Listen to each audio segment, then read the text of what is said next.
Uwais Al-Qarni, seorang laki-laki yang tidak terkenal di bumi, tapi terkenal di langit.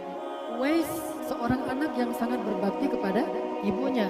Uwais seorang umat yang paling setia dan cinta rindu kepada Rasulullah. Uwais seorang yang banyak ilmunya, bahkan mencari ilmu ke tempat-tempat yang jauh dari Yaman sampai ke Kufah.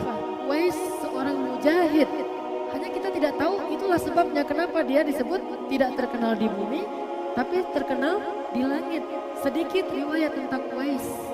Makanya kalau saya simpulkan dari semua kelebihan ini, dia berbakti pada ibu, dia seorang laki-laki yang sangat cinta kepada Rasul, dia yang cinta kepada ilmu, dia yang ahli jihad. Dari semua kebaikan ini, ada satu himmah yang paling luar biasa dari Uwais yang perlu kita tiru. Apa himmahnya? Uwais juga seorang yang ahli bersyukur. Sebagaimana dia berdoa kemudian minta disembuhkan penyakit kustanya kecuali sebagian kecil di bawah ketiaknya, agar dia selalu bisa bersyukur seperti Luqmanul Hakim. Tetapi ada satu hal yang menggabungkan semua keistimewaan itu pada diri Uwais. Himmah apa? Himmah ikhlas mencari ridho Allah Subhanahu wa taala. Himmah ikhlas saja coba kita belajar dari Uwais. Bagaimana Uwais sangat tidak suka menjadi orang yang terkenal. Sangat tidak nyaman jika dia dielu-elukan oleh orang banyak. Sangat tidak nyaman jika dia disebut di mana-mana dan dibicarakan oleh banyak orang. Dia gak nyaman dengan suasana kayak gitu. Dia lebih nyaman ketika dia berjalan di antara orang lain, tidak ada yang menoleh ke arahnya. Ketika ada acara besar, dia tidak diundang. Ketika dia melamar seorang perempuan, dia ditolak. Ketika dia berada di masjid, dia berada di antara barisan orang biasa, tidak pernah disuruh jadi imam. Sangat tidak terkenal karena dia hanya ingin kebaikan amal ibadahnya itu dibalas oleh Allah Subhanahu wa taala. Inilah obsesinya Uwais, ikhlas. Kalau kita bisa belajar obsesi ikhlas dari Uwais, himmah tentang ikhlas, ini luar biasa. Sampai Nabi bilang tentang Uwais kayak gimana? Apa kata Nabi dalam hadis Abu Hurairah? Kata Nabi, ya Abu Hurairah, sesungguhnya Allah mencintai dari makhluk-makhluknya yang bersih hatinya, tersembunyi, yang baik, rambutnya acak-acakan, wajahnya berdebu, yang kosong perutnya kecuali dari hasil pekerjaan yang halal. Orang yang apabila meminta izin kepada penguasa, maka tidak diizinkan. Jika melamar wanita-wanita yang menawan, maka mereka tidak mau menikah dengannya. Jika dia tidak ada, mereka tidak mencarinya. Ketika dia hadir, mereka tidak mengundangnya. Jika ia muncul, kemunculannya tidak disikapi dengan kegembiraan. Apabila ia sakit, mereka tidak menjenguknya. Dan apabila ia mati, mereka tidak menghadiri prosesi pemakamannya. Tapi jika Allah sudah sayang dan cinta kepada seseorang, Allah akan buat dia tetap terkenal di langit dan di bumi. Sebagaimana hadis Nabi, siapa yang himmahnya mencari dunia, maka dunia akan lari darinya, akhirat akan lepas darinya dan dia jadi hina. Siapa yang akhirat menjadi himmahnya, maka Allah berikan akhirat untuknya dan dunia datang kepadanya. Sehingga kalau Allah mencintai seorang hamba, Allah akan mengumumkan di langit kepada Jibril, ya Jibril, aku mencintai fulan, maka cintailah dia. Kemudian Jibril akan mengumumkan kepada seluruh penduduk langit, wahai malaikat dan penduduk langit, fulan, Allah mencintai fulan dan aku mencintai fulan, cintailah dia. Kemudian penduduk langit itu akan datang ke seluruh malaikat-malaikat itu datang ke bumi, memberitahu kepada seluruh penduduk bumi kecuali manusia dan jin bahwa Allah mencintai fulan, Jibril mencintai fulan, para malaikat mencintai fulan, maka cintailah dia. Sehingga bahkan ikan yang ada di laut pun mendoakan orang itu. Ini luar biasa, unik. Dan inilah yang membuat dia istimewa. Tidak mau terkenal di antara manusia. Sehingga dia tidak punya dengki. Tersembunyi, amal-amalnya itu gak ada yang tahu. Dia paling berbakti kepada ibunya, bahkan tetangganya pun gak tahu. Saking tersembunyi, gak terkenal gitu. Kan dia itu dari suku Murad. Murad ini sebuah suku yang besar di Yaman. Kemudian lebih kecil lagi, kampungnya namanya Kampung Qaran, sehingga disebut Al-Qarani. Tanya kepada orang Yaman, siapa Uwais Al-Qarani? Gak ada yang tahu di masa itu. Tanya ke yang lebih kecil lagi, yaitu suku Murad. Semua orang yang keturunan Murad ini, tidak ada yang tahu siapa Uwais Al-Qarani. Tanya lagi kepada penduduk Qaran, siapa Uwais Al-Qarani? Juga tidak ada yang tahu. Tanya kepada tetangganya, mereka heran, kenapa kalian nanya tentang dia? Dia orang biasa saja, bahkan kami menganggapnya orang aneh, kata mereka. Saking tersembunyinya amal dia, sehingga nggak ada yang menghargai kebaikan dia. Dia paling berbakti kepada ibunya, kita tahunya dari mana? Dari wahyu yang Allah sampaikan kepada Rasulullah. Bukan dari kabar tetangganya, bukan dari orang-orang, bukan dari ibunya. Kenapa? Saking tersembunyinya. Gak ada yang tahu kecuali Allah Subhanahu wa taala yang memberitahu kita lewat lisan Rasulullah SAW. Kemudian dia juga seorang yang sangat sering membantu tetangga-tetangga yang miskin. Itu juga gak ada yang tahu kecuali kita tahunya lewat Rasulullah. Dia datang ke Madinah seorang diri. Setelah minta izin kepada ibunya, ibu saya ingin bertemu dengan Rasulullah, kangen banget dengan Rasulullah. Dia hidup beriman di masa Rasulullah, tetapi nggak pernah ketemu dengan Rasulullah, sehingga golongannya masuk kepada golongan tabi'in. Tabi'in itu orang yang ketemu sahabat, nggak ketemu dengan Rasulullah. Padahal generasi sahabat ini generasi yang sangat istimewa di mata Allah, sehingga Allah menyebut mereka dengan kalimat radhiyallahu anhum wa radu'an. Itu sahabat. Dia kehilangan itu gara-gara dia tidak sempat ketemu Rasulullah.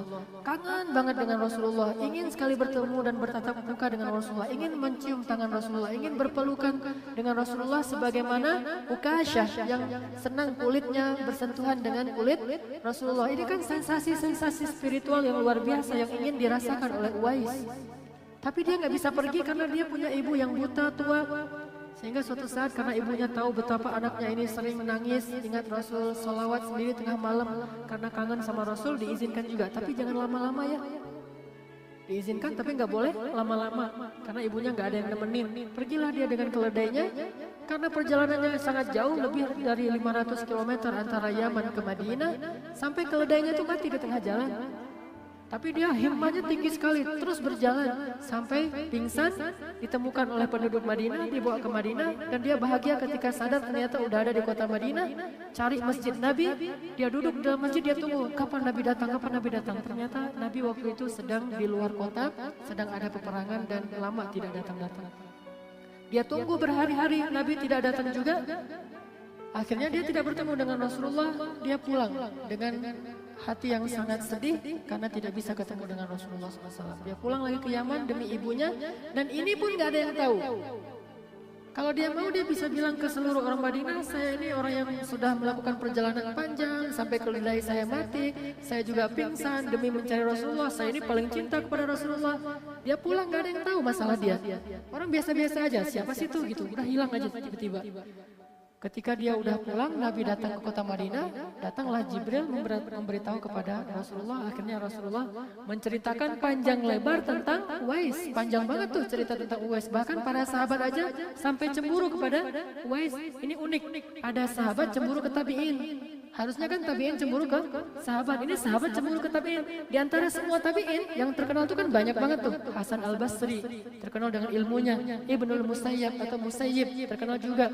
Ada Musanna, banyak nih tabi'in yang keren, terkenal. Tapi Uwais tabi'in yang gak terkenal dengan ilmunya, gak terkenal dengan jihadnya, gak terkenal dengan apa-apa kecuali lewat hadis Nabi yang memuji Uwais habis-habisan. Tapi gak pernah bilang ada seorang tabi'in namanya Hasan al-Basri hebat.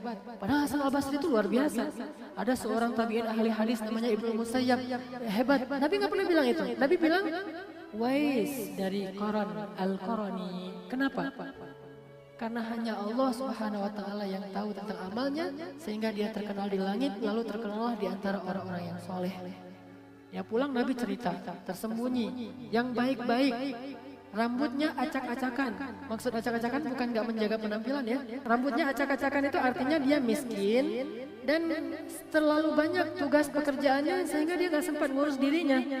Kerjanya itu menjaga ternak-ternak orang, terus dapat gaji sehari cuma 1 dirham. 1 dirham itu hanya untuk bisa makan berdua dengan ibunya dan sedikit tambahan beli roti untuk tetangga-tetangganya habis. Udah gajinya pas-pasan, dia masih bantu tetangganya lagi tuh. Dan gak ada yang tahu tentang itu. Wajahnya berdebu. Jadi ini menunjukkan bahwa Uwais ini orang yang sangat miskin, fakir. Wajahnya berdebu. Perutnya kosong. Jelas sekali, rambutnya acak-acakan, wajahnya berdebu, perutnya kosong. Artinya bukan orang yang kaya, bukan penguasa, bukan orang yang terkenal, gak ada kelebihan apapun. Sangat-sangat sederhana. Kemudian dia tidak makan kecuali hasil pekerjaan yang halal. Juga nggak pernah meminta-minta. Nggak ada yang lebih dari hartanya. Orang yang apabila meminta izin kepada penguasa tidak diizinkan. Coba kayak gimana tuh? Gak punya link kemana-mana, gak punya teman. Kalau kita kan ada masalah sedikit, mungkin ada teman kita yang polisi lah atau apalah, ada Pak Alri itu, telepon Pak Alri biar gampang urusannya atau apa, atau pakai kalau kita di mobil kan pakai tanda ini militer atau apa kan, jadi orang segan gitu kan ya. Ini nggak punya lobby apapun, benar-benar orang yang dianggap hina, biasa banget. Jadi kalau dia ketemu penguasa, penguasa meremehkannya, minta izin, dia ngomong nggak mau dengar, kamu nggak usah ngomong, diam. Wise, orang yang kayak gitu diperlakukan. Jika melamar, nah ini lebih menyakitkan lagi nih menurut saya nih. Jika melamar perempuan ditolak, nggak ada yang mau nerima kalau dia melamar. Sabar dengan kondisi kayak gitu, nggak mau dia datang ke perempuan. Saya Uwais Al-Qarni yang diceritakan Nabi itu. Nih hadis-hadisnya nih, hadisnya sahih. Kan enak tuh. Tinggal bawa hadis Nabi, kasih tahu ke ceweknya, pasti akan diterima. Oh ini ternyata Uwais itu. Oh kamu, nikahi saya gitu ya. Kayak ada apa? Yang di acara TV gitu. Ini enggak, karena dia emang orang yang sangat menjaga keikhlasannya. Kalau dia tidak ada, nggak ada yang tanya-tanya. Si Uwais kemana? Nggak ada yang nanya. Biasa aja dia ada, nggak ada yang merasa mengundang dan merasa senang dengan keberadaannya. Dia nggak ada pun nggak ada yang nanya, biasa aja. Dia nggak ada yang nanya. Dia ada juga nggak ada yang merasa bahagia dengan kedatangannya. Jika dia muncul, kemunculannya tidak menggembirakan. Kalau dia sakit, nggak ada yang jenguk coba. Orang sesoleh ini. Udah gitu kalau dia mati, nggak ada yang menghadiri prosesi pemakamannya. Ini kayak gimana ikhlasnya coba. Lalu para sahabat bertanya, bagaimana menjadi seperti orang itu ya Rasul? Rasul menjawab, dia adalah Uwais Al-Qarni. Kalau kalian mau melihat orang yang kayak gitu, yang Allah sukai, yang Allah cinta, maka dia adalah Uwais Al-Qarni yang sangat menjaga keikhlasannya, nggak ada yang tahu. Sehingga ketika Nabi selesai memberitahu tentang ini, dia dari Qarni, dari Yaman, ternyata ada seorang sahabat, teman-temannya Uwais yang ada di sana itu mendengar cerita tentang Uwais. Akhirnya mereka pulang dengan bangga. Jadi yang bangga itu bukan Uwais, penduduk Yaman yang bangga. Coba lihat, Uwais malah khawatir dengan hadis ini. Kok ketahuan juga ya, gitu kan? Yang bangga justru penduduk Yaman, sehingga ada seorang penduduk Yaman, sahabat kaya raya, pulang ke Yaman, dia buat acara besar-besaran, dia umumkan, siapa yang bisa menemukan Uwais, saya kasih berapa ratus dinar. Uwais itu orang yang sangat luar biasa, dia adalah membanggakan penduduk Yaman. Kita bangga karena ada Uwais, jadi yang bangga itu malah orang lain, bukan Uwais. Sampai akhirnya semua orang nyari-nyari Uwais, ketemulah Uwais, dihadapkanlah Uwais diundanglah kepada orang kaya. Uwais gak mau datang. Sampai akhirnya orang kaya itu yang datang ke rumah Uwais, wah gombrang-gombrang gitu, ramai gitu ya. Tiba-tiba depan rumah Uwais kok ada kayak pawai gitu, ramai. Pas dibuka pintu oleh Uwais, ada pawai ramai bawa dinar, dirham, emas, perak segala macam, diserahkan semuanya kepada Uwais. Jadi bahasa kita mah cari muka. Sekarang kan jadi pengen jadi orang dekatnya orang terkenal gitu kan ya. Ini pengen jadi orang dekatnya Uwais. Dia luar biasa memberikan hadiah kepada Uwais. Uwais malah bertanya, ada apa ini? Kemudian kata mereka, ya Uwais, engkau lah yang disebut Rasul segala macam. Dia sebutkan hadisnya. Uwais menangis kemudian mengatakan, ayo kita nikmati hidangan ini bersama-sama. Semuanya makan tapi dia diam-diam ternyata gak makan. Setelah selesai itu orang-orang udah pada pulang, tiba-tiba dia lenyap. Ketahuan bahwa dia udah mulai terkenal, hilang. Coba gimana hebatnya. Sejak dia terkenal malah lenyap, kayak ditelan bumi, hilang, gak ada lagi tuh. Sehingga orang tanya, mana Uwais? Ada yang pengen didoain, ada yang pengen belajar, ada yang pengen bareng dengan dia. Gak tahu lagi. Sejak saat itu Uwais pindah dengan ibunya, gak tahu di mana tempatnya. Tiba-tiba baru muncul lagi nanti di zaman Umar jadi khalifah. Baru muncul lagi. Lenyap entah berapa tahun tuh. Hilang aja dari peredaran. Orang gak tahu kemana dia pergi. Ini Uwais. Akhirnya Rasulullah bilang kepada Umar dan Ali, dua orang sahabat yang kita tahulah kualitasnya ini udah nggak diragukan lagi nih, siapa Umar, siapa Ali. Dan Umar dan Ali ini lebih istimewa daripada Uwais. Tetapi Rasul nyuruh Umar dan Ali belajar kepada Uwais dan minta doa dari Uwais. Coba kayak gimana? Kalau kamu ketemu dengan dia ya Umar, ya Ali, minta supaya dia mendoakan dan meminta ampun untuk kalian. Kenapa? Karena sesungguhnya kata Rasul, nanti di hari kiamat di padang mahsyar semua orang-orang beriman dipersilakan masuk ke dalam surga. Lalu ketika Uwais lewat di pintu surga, dia dicegat oleh malaikat. Wahai Uwais, sesungguhnya Allah memberikan kesempatan untukmu menyelamatkan manusia sebanyak suku Murad dan sebanyak suku Qaran. Jadi entah berapa ribu orang bisa diselamatkan oleh Uwais, sehingga dia nggak boleh masuk surga dulu. Balik lagi ke padang mahsyar, cari orang yang soleh-soleh, yang ikhlas, yang punya kesamaan dengan Uwais, sebanyak suku Murad dan sebanyak suku Qarani. Ini saking istimewanya Uwais. Makanya kata Rasul, kalau kamu ketemu Uwais, minta doa dari dia. Minta dia istighfar untuk wahai Umar dan Ali. Hingga suatu saat ketika Umar jadi khalifah di musim haji, Umar menemui jamaah haji dari Yaman. Lalu dia tanya, gimana orang-orang Yaman yang dari suku Murad dikumpulkan dari suku Murad. Ketika dikumpulkan dari suku Murad ditanya, siapa di antara kalian yang berasal dari Qarani? Dikumpulkan lagi jadi lebih sedikit. Lalu Umar bertanya, adakah di antara kalian yang bernama Uwais? Seorang laki-laki tua mengatakan, ada. Tetapi dia orang biasa banget, wahai Amirul Mukminin. Kenapa Anda mencari dia? Dia nggak tahu nih, udah lupa dengan cerita yang dulu. Dia orang biasa banget, bahkan kami menganggap dia orang aneh. Kata Umar, di mana dia? Kami suruh dia untuk menjaga onta dan kuda-kuda kami di Arafah. Coba bayangin. Gak masuk ke kota Mekah, saking biasanya dia gak masuk dalam rombongan. Wes, kamu gak usah ikut-ikutan, biar kami aja pergi. Jadi kamu tungguin ya onta-onta kami sama. Bayangin orang paling mulia disuruh jadi penunggu onta dan kuda. Coba kayak gimana? Ikhlas banget kan? Dia tungguin tuh onta mereka, kuda mereka. Sehingga ditanya, mana Uwais? Dia lagi di Arafah nungguin onta dan kuda kami. Akhirnya Umar mengatakan, kalian tidak tahu. Seandainya kalian tahu siapa dia, kalian tidak akan mengatakan demikian. Pergi langsung Umar dengan Ali kepada Uwais. Uwais lagi sholat di Arafah. Kemudian ketika selesai sholat, Umar dan Ali memberi salam dan Uwais menjawab salam. Kemudian Umar mengatakan, apakah engkau Uwais Al-Qarani? Ya, kata Uwais. Apakah engkau orang yang diceritakan Rasul punya penyakit kusta kemudian sembuh kecuali sebagian kecil? Ya, kata Uwais. Diperlihatkan, oh ini buktinya. Akhirnya Umar langsung memeluk Uwais. Dia tahu kedudukan Uwais. Dipeluk sama Umar, Ali memeluk Uwais, kemudian berdua orang ini bilang, ya Uwais, berdoalah, mintalah ampunan kepada Allah untuk kami. Uwais mengatakan, ya Allah, ampunkanlah Umar, ampunkanlah Ali. Coba kayak gimana?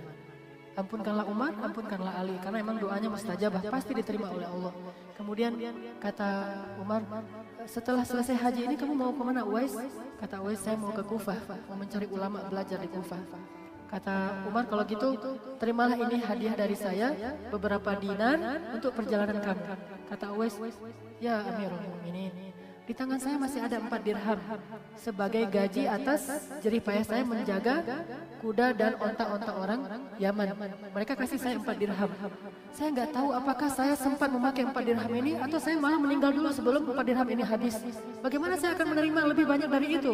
Ya Amirul Mukminin, 4 dirham ini aja bisa jadi fitnah di akhirat. Kalau saya nggak bisa menghabiskannya dengan cara yang halal, gimana saya mempertanggungjawabkan di hadapan Allah? Apalagi dikasih yang mubazir lebih dari kebutuhan saya. Maaf ya Amirul Mukminin. Langsung Umar membuang uang di tangannya sambil menangis, sambil mengatakan, aduhai celaka, seandainya ibu Umar itu tidak melahirkan Umar, seandainya ibu Umar itu tidak melahirkan Umar. Dia merasa hina di depan Uwais, merasa dirinya itu jauh lebih rendah daripada Uwais Al-Qarani. Kemudian Umar mengatakan, kalau gitu nggak masalah, kamu nggak terima, sekarang saya buat surat untuk gubernur yang ada di Kufah. Sehingga nanti kalau kamu sampai di Kufah butuh apa-apa, datang saja bawa surat ini kepada gubernur. Ya Amirul Mukminin, sebaik-baik penjaga itu Allah Subhanahu wa taala. Saya tidak membutuhkan seseorang yang menghormati saya, apalagi seorang khalifah, seorang gubernur, sehingga membuat hatinya jadi terkotori oleh itu. Kan diundang oleh gubernur, diundang oleh khalifah, dianggap mulia. Kan itu bahaya bagi dia. Dia pengen jaga banget ikhlasnya. Gak mau terkenal banget, gak mau dikhidmati oleh siapapun, gak mau dilayani. Benar-benar menjaga ikhlas. Obsesi, himmah menjaga ikhlas. Akhirnya Umar batal lagi itu, gak jadi nulis surat kuasa kepada gubernur yang ada di Kufah. Tiba-tiba pelukan aja Umar nangis-nangis, ya Uwais tolong jangan pergi, temani saya ke Madinah, tinggallah bersama saya. Umar pengen banget dekat dengan Uwais. Uwais mengatakan, ya Amirul Mukminin, di antara kita ini ada sebuah bukit yang sangat tinggi dan hanya ketakutan kepada Allah lah yang membuat kita bisa bertemu.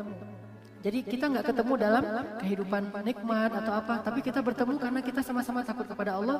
Dan kata Uwais yang kalimat penutupnya apa? Aku tunggu engkau di akhirat. Luar biasa. Saya tunggu engkau di akhirat. Coba ikhlasnya luar biasa. Saya tunggu engkau di akhirat ya Amirul Mukminin. Menangis Umar, menangis Ali. Berangkatlah Uwais ke Kufah dan gak ada yang tahu lagi berita tentang dia. Sampai ada seorang laki-laki namanya Harim Dia datang ke Kufah cari-cari Uwais. Uwais lagi duduk di pinggir sungai Efrat sambil berwudu. Ketika dia datang kepada Uwais, Assalamualaikum ya Uwais, waalaikumsalam. Ya Uwais, temani saya, saya ingin selalu bersama engkau, kata Uwais. Sesungguhnya sebaik-baik teman itu adalah Allah Subhanahu wa Ta'ala. Dia nggak mau ada pengikut, itu intinya. Sampai hilang lagi berita tentang Uwais sekian lama, baru ditemukan di zaman Ali. Coba lintas zaman nih. Di zaman Rasul hilang, ketemu di zaman Umar. Di zaman Umar hilang lagi, ketemu di zaman Ali. Selang khilafah Utsman bin Affan. Di mana ketemu di zaman Ali? Sudah menjadi seorang syahid dalam perang Siffin antara Ali dengan Muawiyah dalam barisan pasukan Ali bin Abi Thalib. Itulah akhir dari cerita Uwais.